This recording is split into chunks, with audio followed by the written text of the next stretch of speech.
નમસ્કાર, nation plus ન્યૂઝમાં આપનું સ્વાગત છે. હું સુધાલ પરમાર. ધારીના બજારમાં હોળીના તહેવારે મંદીનો માહોલ જોવા મળી રહ્યો છે. હોળીના તહેવારે ધારીના બજારમાં કોઈ ઘરાકી નીકળી નથી. વેપારી જગતમાં ચિંતાનો માહોલ જોવા મળી રહ્યો છે. આજે હોળીનો તહેવાર છે ત્યારે પિચકારી, રંગ, ખજૂર, ધાણી સહિતની વસ્તુઓની વેપારીઓ દ્વારા મોટા પ્રમાણમાં આયાત કરાઈ હતી. જોકે ઘરાકી નહીં નીકળતા વેપારીઓમાં ચિંતાનો માહોલ જોવા મળી રહ્યો છે.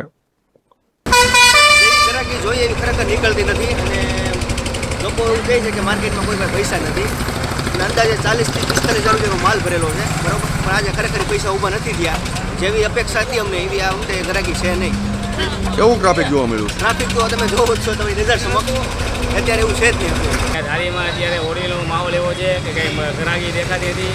મંદિરનો માહોલ બહુ છે. હવે અમને એમ છે કે તો માલ ભર્યો છે તો સાંજે ગ્રાહકી નીકળશે એવું અમને હજી અનુમાન છે. કેટલા રૂપિયાનો માલ ભર્યો? માલ અત્યારે અમે 40-50 હજાર રૂપિયાનો ભરીને બેઠા હોઈએ છીએ.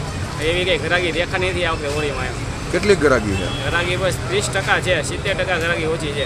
લાગી રહ્યું છે ગ્રાહકી થાય? સાંજ લગીનમાં લગભગ થાય એવું લાગે છે. જો આજે રવિવારનો દિવસ છે એટલે એમ લાગે છે કે હવે જો ફેલ ન જાય તો સારું એમ. Bureau report, nation plus news Dhari. સમાચારોના સતત અપડેટ માટે નેશન પ્લસ ન્યૂઝના યુટ્યુબ ચેનલને સબસ્ક્રાઇબ કરો, બેલ આઇકન દબાવો અને ફોલો કરો ઇન્સ્ટાગ્રામ, ફેસબુક અને ટ્વિટર પર.